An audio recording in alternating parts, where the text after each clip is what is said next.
Le début de la parashat Chukat qui nous parle de la para Adouma, cette fameuse vache rousse de laquelle on va faire ce qu'on va faire pour pouvoir purifier ceux qui se sont impurifiés au contact de la mort. Bien que c'est très connu, très répandu que le roi Salomon a dit à Martia Hakema Vir Hokameni qu'il n'a pas réussi à comprendre le secret de la para Adouma, ça ne veut pas dire qu'on ne peut pas comprendre de quoi il s'agit. On va voir tout de suite ensemble, bien sûr que ça se comprend, et qu'est-ce que c'est la para Adouma, quel est son rôle, qu'est-ce qu'elle vient en fait faire. Simplement, certains détails en profondeur, Shlomo n'a pas réussi à les connaître, et avec ce qu'on va expliquer, on va comprendre pourquoi il est mentionné dans le Midrash que lorsque Moshe Rabbeinu a reçu la Torah, Akadosh Baruch Hu lui a dit « À toi, Moshe, je vais te dévoiler le secret de la para Adouma, mais pas aux autres. Personne d'autre à part toi. Pourquoi Moshe, oui, et pas les autres ?» Donc tout ça va être expliqué avec ce qu'on va voir tout de suite, de quoi il s'agit. D'abord, au début de ce sujet de la para Adouma, ça commence en disant « Zot Hukat Torah ». Ça, c'est les Hukat, c'est-à-dire c'est quelque chose, un décret de la Torah. Or, de quoi on vient parler ici, de la para Adouma? Donc on aurait dû dire « Zot Hukat HaPara ». Ça, c'est le décret de la vache, puisqu'on va chercher ça que s'agit. Pourquoi on englobe ici toute la Torah dans ce commandement? Rashi, bien sûr, qui s'est posé la question, répond en disant « Les filles chez Satan ve'umot ha'olam » étant donné que le Satan et les peuples du monde, Monim et Israël Lomar, c'est-à-dire parlent du peuple d'Israël en disant « Qu'est-ce que c'est cette mitzvah-là et quelle raison elle a ?» Pour ça, il a été écrit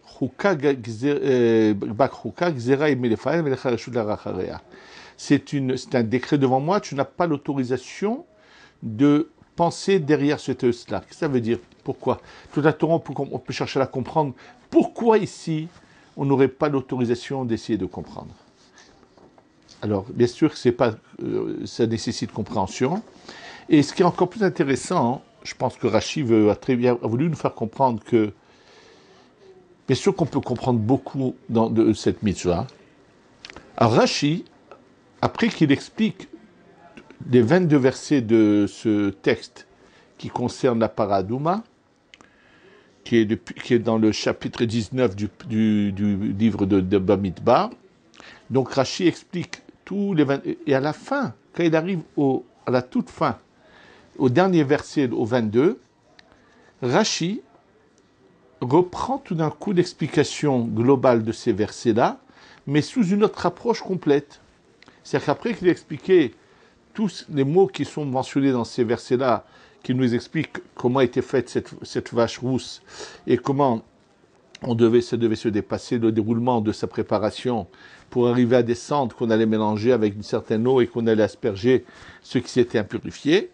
Voilà que Rashi, dans le dernier verset de ce sujet, qui est le verset numéro 22, Rashi reprend le sujet en disant, et il dit, Miyusado shel Rabbi Moshe Hadarshan. Et il ramène ce que le Rabbi Moshe Hadarshan a dit. En réalité, ce qu'on va voir tout de suite, ce qui va ramener au nom de Rabbi Moshe Hadarshan, c'est en partie dans le Midrash. Simplement, je pense qu'il ramène Rav Moshe Hadarshan, qui lui va prendre le Midrash et va le détailler, va l'amplifier dans les moindres détails. Le Midrash, en fait, vient expliquer cette loi de para Adouma en disant qu'elle vient réparer la faute du veau d'or. Nous savons que le veau est le petit de la vache. Et dans le Midrash, il est dit, exemple qui est donné dans le Midrash, quelqu'un qui rentre dans le palais du roi, un enfant qui salit, et on fait venir sa mère pour nettoyer. Et le Midrash dit un peu plus que ça, et dit Tavo ha'em vetekanea tzoat bena. La maman va venir et va nettoyer les excréments de son fils. Alors, pourquoi le Midrash avait-il besoin, dans son exemple, de continuer en disant la maman va venir, va nettoyer les excréments de son fils. Et s'il a renversé un verre qu'il a sali, c'est pas on aurait pu le voir sous cette forme-là. Il avait son biberon, il l'a renversé pas, ou bien il avait de la nourriture qui a sali le palais royal.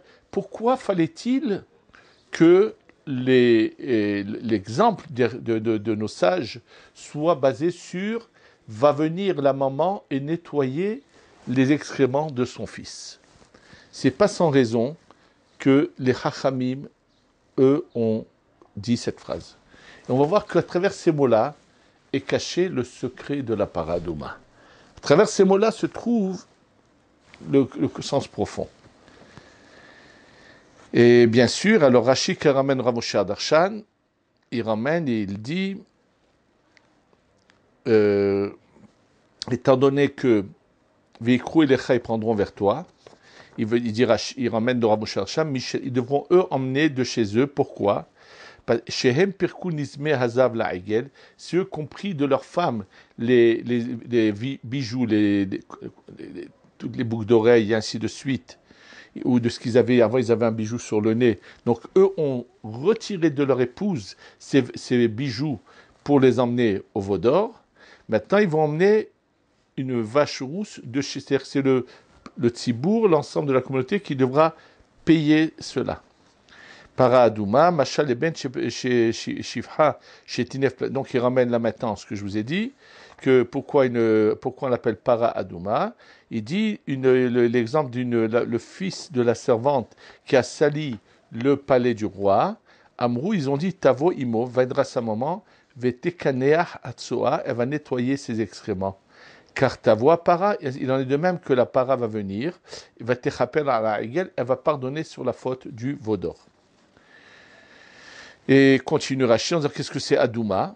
Al-Shem imiadimu katola she'ahet karui adom, et que la même manière que la faute est appelée rousse, c'est parce que la vache rousse c'est la couleur rouge, et c'est marqué miyu hatem katola kashli galbinu, que si vos fautes sont comme cette couleur rouge d'un sang d'un verre, je vais les blanchir comme la neige. Bon, il continue à ramener l'explication selon ce midrash-là. Tout ça, bien sûr, nécessite explication.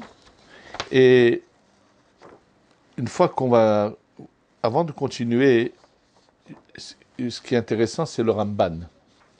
Le Ramban qui nous dit que sur deux commandements, les peuples trouvent à redire. Alors bien sûr, quels sont? Celui de la vache rousse et celui du bouc émissaire de Yom Kippour.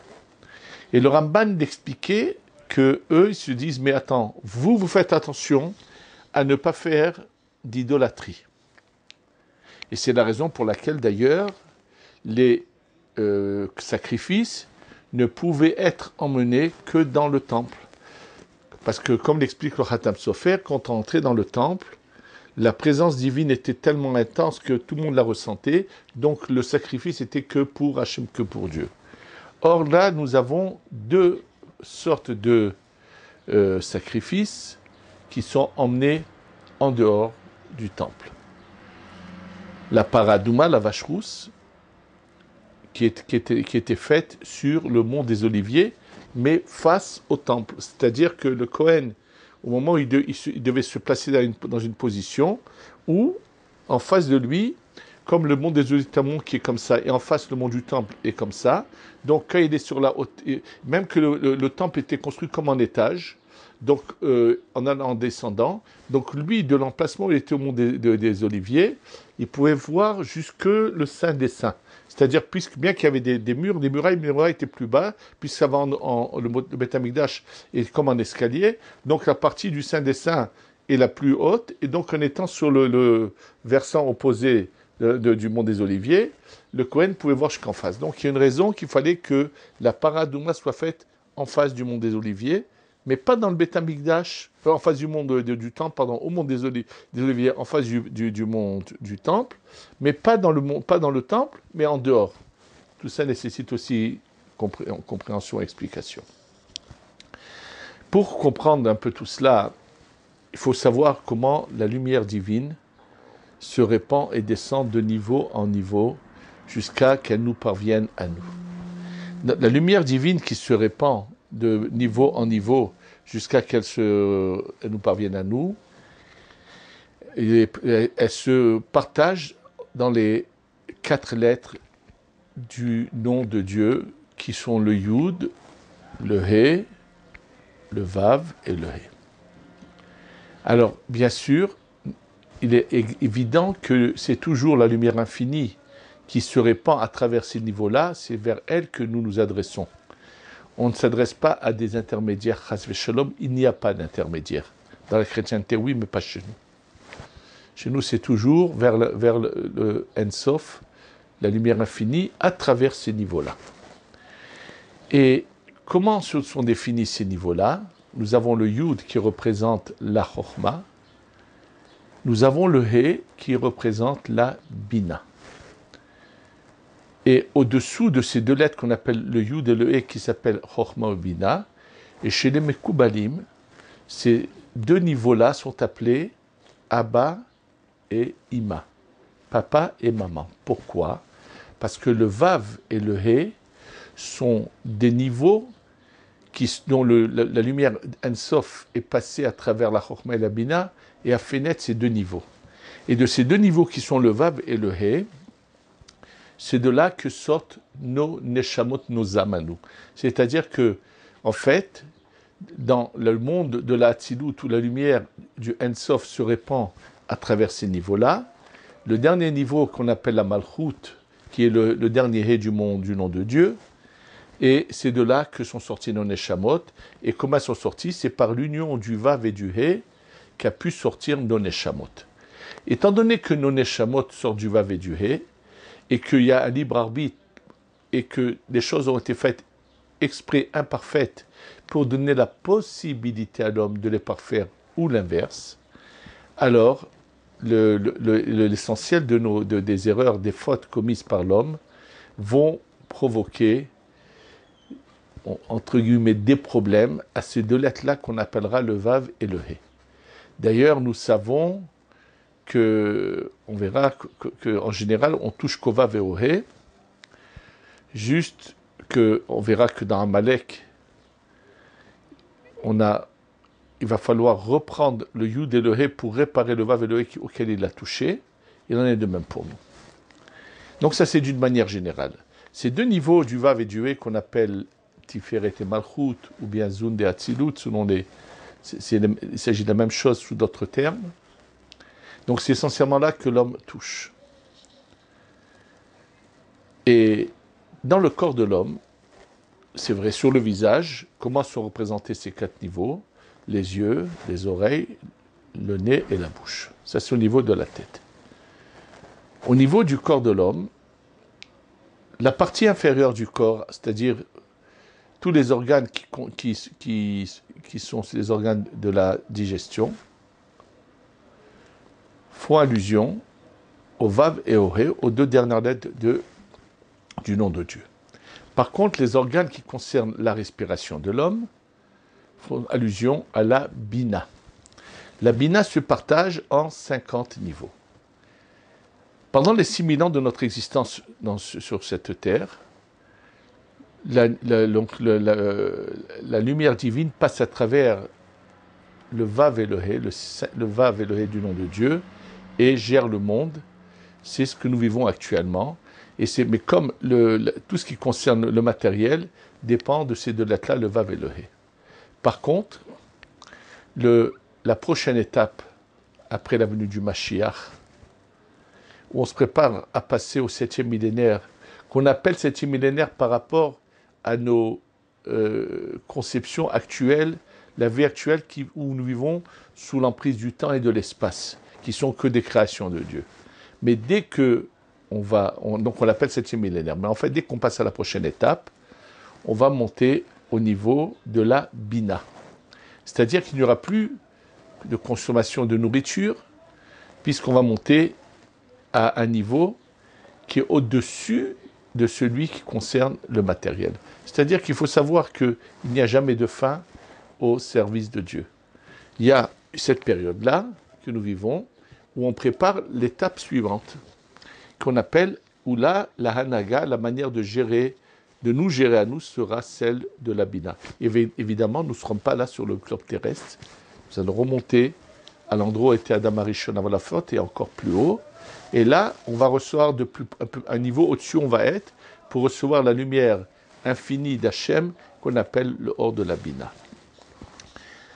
Et ce qu'il faut savoir, c'est que lorsque le peuple d'Israël se trouve dans le désert, le Erev Rav, ces Égyptiens qui n'ont pas fait une vraie conversion, mais un peu par intérêt sont sortis, ont subi le peuple d'Israël, et Moshe, qui a cru qu'ils étaient sincères, qui a cherché à les rapprocher, malheureusement, quand ils voient arriver la prochaine étape, puisqu'au moment où le peuple d'Israël a entendu les 10 commandements, il a commencé à être dans une phase de transition entre l'étape actuelle et la prochaine. C'est-à-dire que s'il n'y avait pas eu la faute du veau d'or, la mort n'aurait plus existé. La mort n'existe que lorsqu'il y a un corps, il y a de la matière. Dès qu'on dépasse ce niveau-là, donc la mort n'existe plus. Et eux, quand ils ont compris qu'en fait on passait l'étape au-dessus, et apparemment il y avait plus que quelque chose qui les gênait, ils sentaient que ça allait leur échapper. Quelle était toute leur considération, bien sûr, moi je ne les connais pas. Une chose est certaine, c'est qu'ils ont voulu frapper très haut. Et ils avaient de l'emprise sur le mal, mais au niveau des deux lettres de Vav et de He, et eux ont voulu monter encore plus haut et avoir une emprise sur la Bina. D'ailleurs, nous fait remarquer le Harizal que dans le bas du corps, il y a 2 orifices par lesquels sont évacués les déchets de l'homme. Par devant l'urine et par derrière les excréments. L'essentiel de l'emprise des forces du mal sont justement, parce que nous sommes à l'image divine d'en haut, et à ce qui représente chez l'homme la sortie des excréments, c'est là, dans les mondes supérieurs, qu'il y a aussi des déchets, des fautes qui sont faites, et que récupèrent les forces du mal, avec lesquelles ils s'accrochent, et ils veulent prendre plus qu'il n'en faut et détruire le monde. À l'encontre du nombril, qui représente la fin de nos organes de la respiration, qui sont une allusion à la Bina, il n'y a pas par derrière un orifice, parce que là, au niveau de la Bina, ils n'ont pas d'emprise. Et eux, le Erev Rav, dans la faute du veau d'or, ont voulu avoir une emprise même sur la Bina. Et ils ont malheureusement fait ce qu'on appelle un gam. Ils ont fait quelque chose au niveau de la lumière de la Bina. Et pour cela, nous avons 2 commandements qui vont nous aider à réparer. Yom Kippour, le jour de Kippour, répare la faute du veau d'or et la paradouma. Bien sûr, dans ce cas-là, il faut comprendre pourquoi 2 commandements sont là pour réparer l'erreur du veau d'or. La paradouma, ça se comprend, puisque sans la faute du veau d'or, il n'y aurait pas eu de mort, donc pas d'impureté. Et donc maintenant qu'à cause de la faute, la mort est revenue à continuer, et que ça va provoquer aux gens de s'impurifier, donc il va falloir faire quelque chose qui va enlever cette toum'a, cette impureté qu'il y a là, ceux qui sont impurifiés vont devoir se purifier. Donc on peut comprendre la relation. Et quand on réfléchit, ces 2 mitzvot qui viennent réparer la faute du veau d'or ont les 2 un sacrifice qui se fait en dehors du temple. La paradouma se fait en dehors du temple, au mont des Oliviers en face du mont du temple, et à Kippour, il y a le Sa'ir, la Azazel. Et d'ailleurs, dit le Ramban, c'est sur deux sacrifices-là que les peuples ont à redire.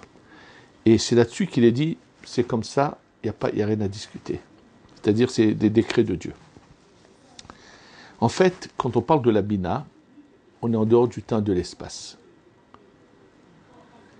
Le temple, ça représente plutôt où Dieu se retrouve dans un espace précis. C'est par rapport au-delà du Vav et du He, où il y a un espace où la lumière est plus concentrée qu'ailleurs. Au niveau de la Bina, il n'y a pas ça.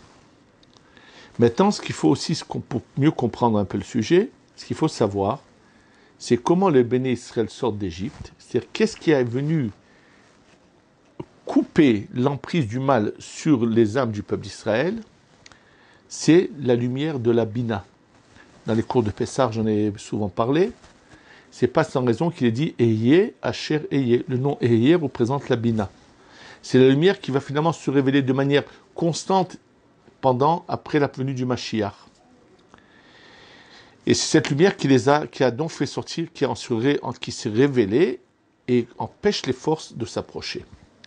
Je vous ai dit précédemment que les deux premières lettres, le Yud et le He, qui sont Chochma et Bina, sont appelées Abba, Ima, papa et maman.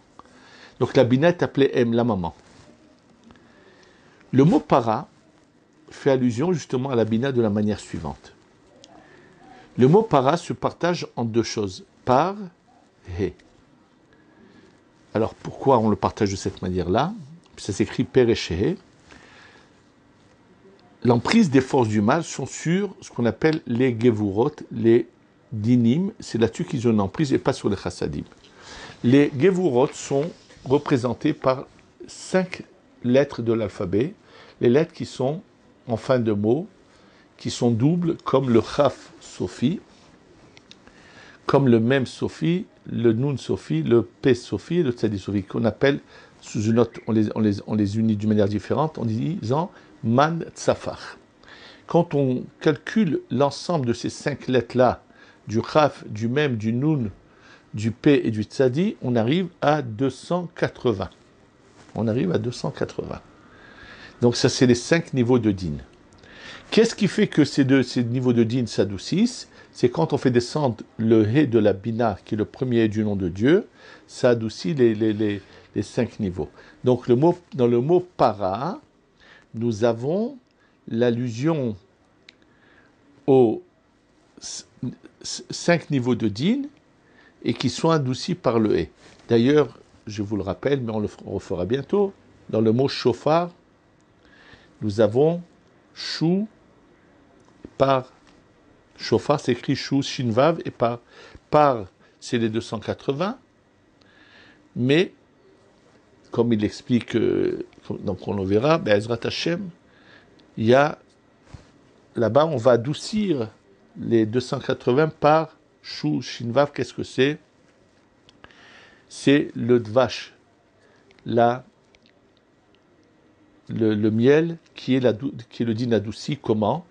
Quand je prends les 280, je leur ajoute un 26, j'arrive à 306, qui est le shinvav, le chou de shofar, pour faire une allusion à cet adoucissement, qui représente le mot de vache. C'est pour ça, le de vache, c'est le miel et les rigueurs adoucies. C'est pour ça que le soir de Rosh Hashanah, nous prenons de la pomme dans du miel pour adoucir les rigueurs.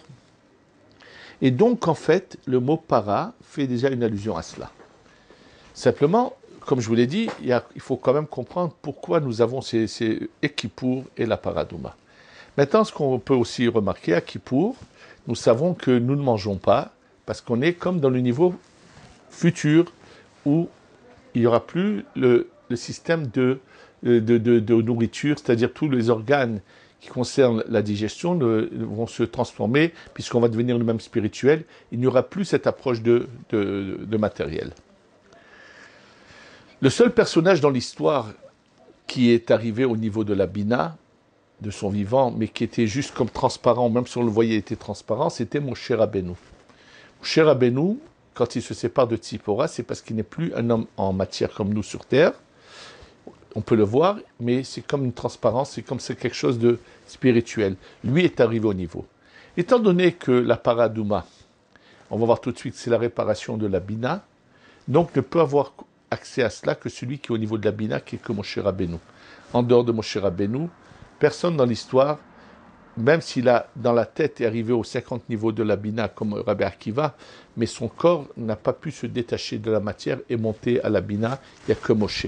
Donc que Moshe qui dépasse, qui se sépare de la matière déjà de son vivant, peut avoir accès à la compréhension profonde de la vache rousse, alors que personne d'autre ne peut, puisque... Et pour nous le faire comprendre, alors on nous dit, ta voix aime, elle va venir la maman et elle va nettoyer les excréments de son fils. C'est-à-dire que lorsque les forces du mal, par le moyen par lequel elles ont un accès pour exister, ou elles ont le droit de prendre ce qu'il leur faut pour exister, mais pas au-delà de cette quantité, quand elles dépassent la mesure, alors on va carrément les écarter, les affaiblir en les privant de manger. C'est ce que nous faisons par exemple à Pessah, où pendant 7 jours on ne mange pas de Hametz. On va stopper l'emprise du mal sur nous pour les affaiblir, pour qu'après on puisse les combattre. Et étant donné que dans la faute du veau d'or, à travers cette emprise qu'ils avaient sur ce qu'on pourrait appeler chez l'homme en bas les excréments, les forces du mal à travers cela ont voulu monter encore plus haut et toucher à la Bina. Donc la Bina va se révéler avec une force et elle va même retirer cette emprise qu'ils ont sur ce qui leur revient normalement, qu'on appelle cette sortie des excréments. C'est pas sans raison que les Chachamim ont utilisé cette formule-là, dont on parle. Simplement, maintenant on va arriver à la question qu'on a posée, pourquoi 2 réparations? Ce qu'il faut savoir, que dans tout, il y a ce qu'on appelle la pnimiyut, l'intériorité des choses, et la hitzut, et l'extérieur des choses. La bina, elle a 10 niveaux, 10 sphirotes, il y a la pnimiyut et il y a hitzoniyut. Il est évident que l'emprise essentielle, où c'est que le bgam, où c'est que le tort est le plus fort, l'homme peut agir le plus, en général, c'est dans la hitzoniyut. Dans la pnimiyut, l'homme a moins d'accès, donc il ne peut pas faire autant de mal que lorsqu'il a fait dans la hitzoniyut. Et c'est vrai même pour l'ensemble des fautes que nous faisons toute l'année. Et c'est pour ça que l'essentiel de la faute d'Adam Arishon concerne est réparé essentiellement par les fêtes de l'année, qui elles sont ce qu'on appelle la hitzoniyut. Alors que tous les jours avec le Shabbat, c'est la pnimiyut. Et là, il y a eu moins d'effets des fautes de l'homme. Et donc, c'est pour cela qu'il y a beaucoup de différences entre les deux.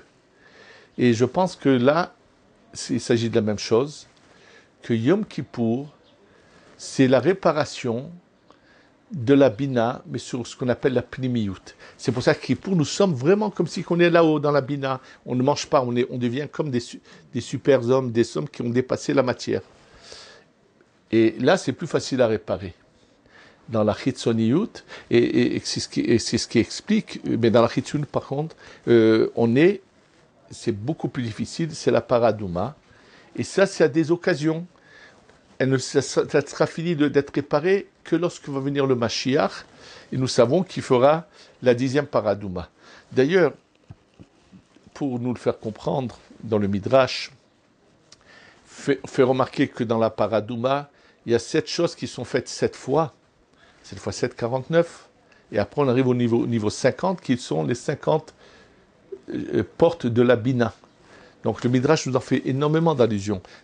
Et Rashi, qui a compris que le Hetaïg et la faute du veau d'or est un bgam sur la Bina, après avoir expliqué les termes de ce texte-là de la Paradouma, décide de ramener le Rav Moshe Adarshan pour montrer le lien qu'il y a entre la Paradouma. Ce que nous ne comprenons pas, c'est des détails qui sont...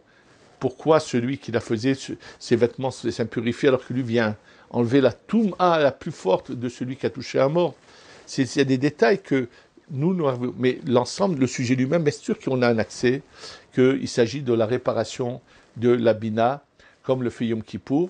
Donc il y a un lien entre les deux. Et d'ailleurs, même dans la Mishnah, on peut le voir, ce lien, puisqu'il est dit que tant de jours avant Kippour, 7 jours avant Kippour, on prenait le Kohen qui va faire le service de Kippour, on le retire de sa maison, il vient au temple. Il en était de même pour le Kohen qui va faire la Paradouma, qui était mis de côté. Il y a énormément de points communs entre les deux, puisque les deux viennent réparer la même fois, juste qu'un c'est la Pnimiyut et l'autre c'est la Hitzoniyut. Et donc c'est ça qui va faire que les deux à la fois. En fait, il y a ici quelque chose de bien profond, sont rares les fautes, mais sachez que l'orgueilleux également touche aux lettres supérieures du nom de Dieu, et c'est pour ça que Dieu ne supporte pas ceux qui ont de l'orgueil.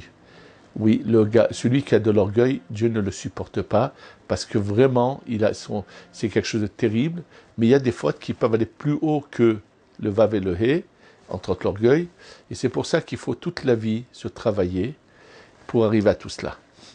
Bien sûr, en faisant ce qu'ils ont fait, ils ont déclenché le feu de la bina. C'est pour ça que la paradouma, il fallait la brûler pour pouvoir diminuer ce feu des dinim qui sort.